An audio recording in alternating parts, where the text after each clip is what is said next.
golf was always, we all played. I played golf since I was 14, and Dean and Mark played when they were young also.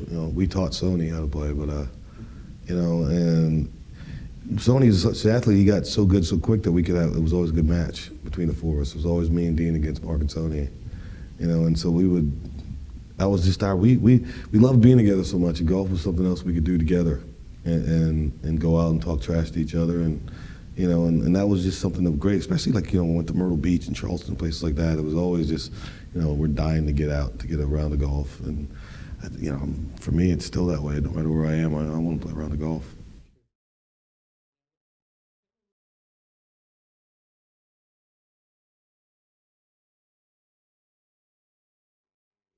Oh goodness, the memory of being awful is so big. Back in the day, we were all so bad. But I remember playing Myrtle Beach, playing Waterway Hills one day, and this guy standing up on the green, and the Sony had just been playing for a little while, and so Sony's about 170 yards away, and we're yelling to the guy, "We're about to hit, we're about to hit." And he's like, we hit, and sure enough, Sony, it's in the teeth and just hits the guy just right there. And we run up, we sprint up there, we get there, and this guy is on, we think it hit him a little higher and it's really bad, but we offered to carry him in and everything, but he drove himself in. But I just remember just thinking, man, this guy's dead. That ball hit him so hard. But I have great memories of playing Wild Dunes in Charleston, the four of us, and making a putt on 18 to win. Just so many great memories because we played so many rounds together.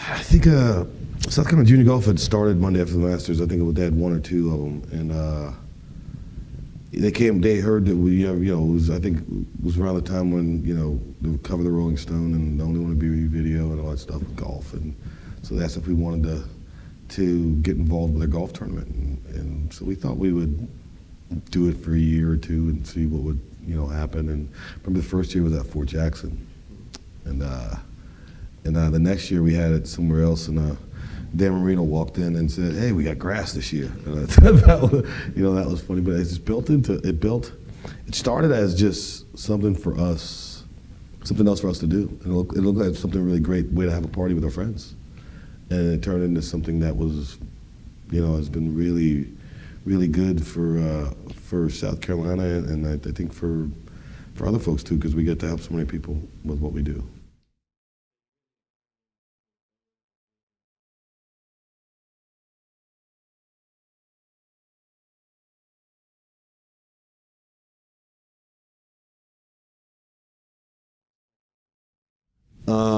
I think it was the year that Brian Urlacher won. The year Brian Urlacher won Defensive Player of the Year, I saw him in an airport, and he walked up to me, and the first thing he said is, "Man, I'm dying to play your tournament." And that was really. And then we started looking at the people who come and call us and say, "Can I come to your tournament?" And we realized we were doing something fun, and the pros that kept coming year after year and helping us out, and we just realized we were doing something really cool.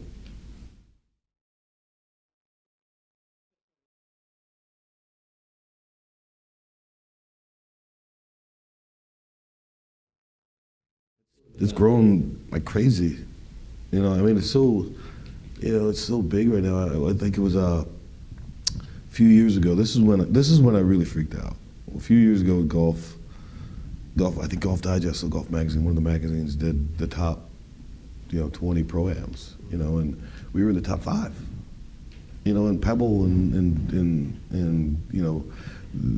Pebble and the other one that's in California, here in California, they were the Bob Hope, Pebble and Bob Hope are 1 and 2, and then we were like 3 or 4 or something like that. And I'm like, that's crazy that our pro-am has that much respect in the golf world, and it's just become something we can't stop.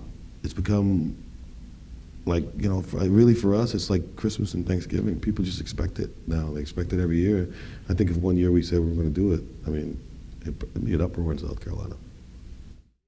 I don't know. I asked that when it got to 20. I really said, what are we going to do now? And it's just amazing that day, that month, it's a Monday. It's a Monday, and you come out there and we could sell as many tickets to the event as we wanted to, and we try to keep it to a small number so everybody doesn't get bothered too much or everything. But you look around at the kids that are there, and it's like just packed with kids, and you're talking to their parents, and you're like, shouldn't they be in school? And you're like, we kept them out of school today. It's Monday after the Masters Day. It's like a holiday to some people in Myrtle Beach, and that's fun to watch, and I just think it could.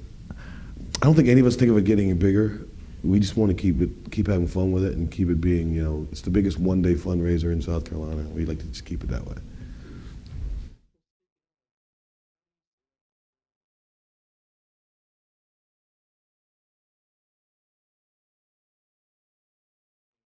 Education is big, but we will go outside of education. But education is big, and honestly, Paul Graham, who helps us with it, and Chris Carney, who helps us with it, they get everything, and they send an email. Here's what you guys pick what we're going to do, and the four of us say this, yay this, or no that, and stuff that gets 3 votes gets the money. The stuff that gets 1 or 2 votes, does get the money, and it's great because we've started an endowment now, so that long after we're gone, our kids will still be able to give money to people and entities and schools and all that stuff, and that makes us really proud. Oh yeah, we at first we used to just get all the money and try to give it all away and everything. But when Sony actually said, we should start an endowment one day, we can still give a lot of money away, but we could put some away and let it grow and let it grow and let it grow and let it get to the point to where we get to give all the time without having to do a tournament. We could still give, and so that was important to us. And now, after, like I said, after we're gone, we can still do it. It's like we've got an endowment of like $3 million. That's going to really help a lot of people.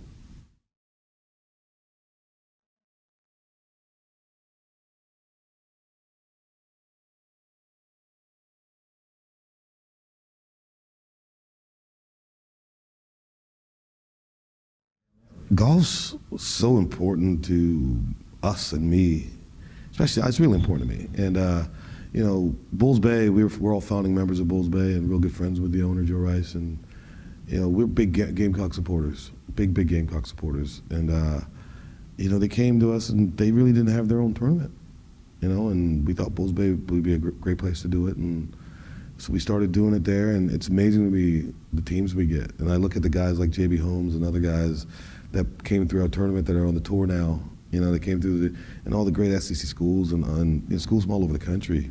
We've had California schools and stuff that come in to play, and it's amazing. We did that for so many years, and I'm a equal opportunity kind of guy.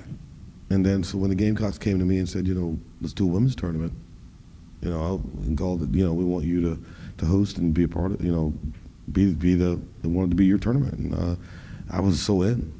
Because Hilton Head's a great place to do that, and also for me, to go down there and just lend my name and my work ethic and what I can do, just lend that to helping to build women's golf. I mean, I love that, and I'm down there, we're down there and that, once again, you get these great players that come through, these great teams. We always get ranked teams, and then I get these great letters back, from the Hootie at Bulls Bay and from Darius Rucker Invitational. I get these great letters from the coaches saying, it's the best tournament we go to all year, but please invite us back. And every time you see that, you feel great.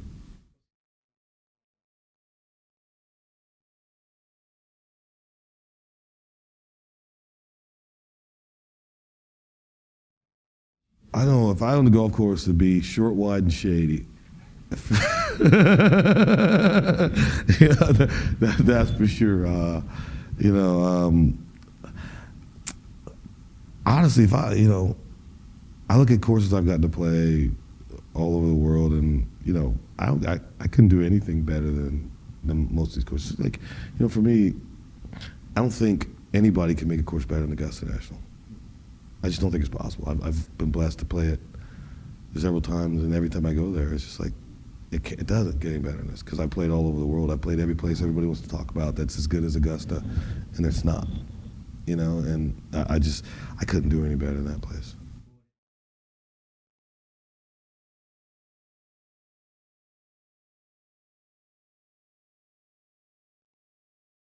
because it's everything. I think for me, it's everything from golf. You got a challenge. You know, from tee to green, it's not trick golf. It's if you're hitting the ball, you can get on the green. But once you get around the green, it's real, man. It's real. I mean, I've been on some greens, 4 or 5 putted like everybody else. I've just because you can't believe what's going on. But it's just, you know what? It's just so. It's so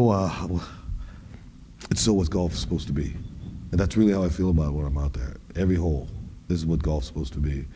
You know, and you're coming in on 18, you got that shoot, and you're looking down, and you had a good day or a bad day, but you still come there and you gotta hit that shot. And you know, so many times I've come there, you know, with a chance to break 80 and put it in the woods, because you know it's just that it's so intimidating. But yeah, just everything about it, the clubhouse, you know, just everything is just it's unbelievable.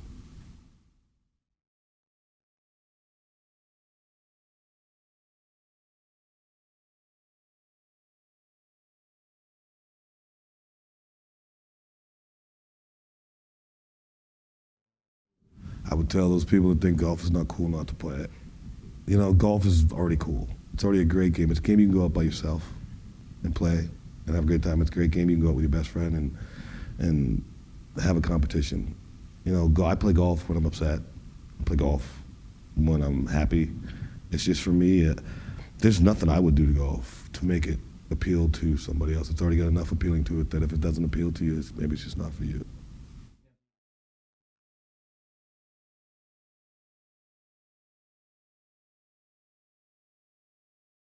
My kids play.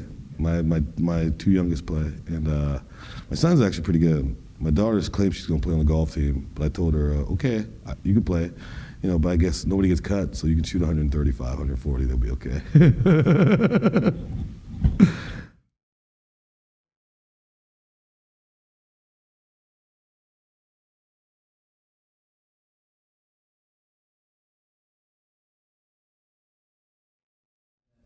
You know, when they said they wanted to give me this award and they told me that the last 2 winners were Jack Nicklaus and Greg Norman, you know, my answer was, why you give it to me? You know, I mean, you know, we've been blessed, and I've been blessed to get to do a lot of things through golf. I've got to help a lot of people through golf, and gotten to meet a lot of people through golf, and I've gotten to develop such great friendships and relationships through golf.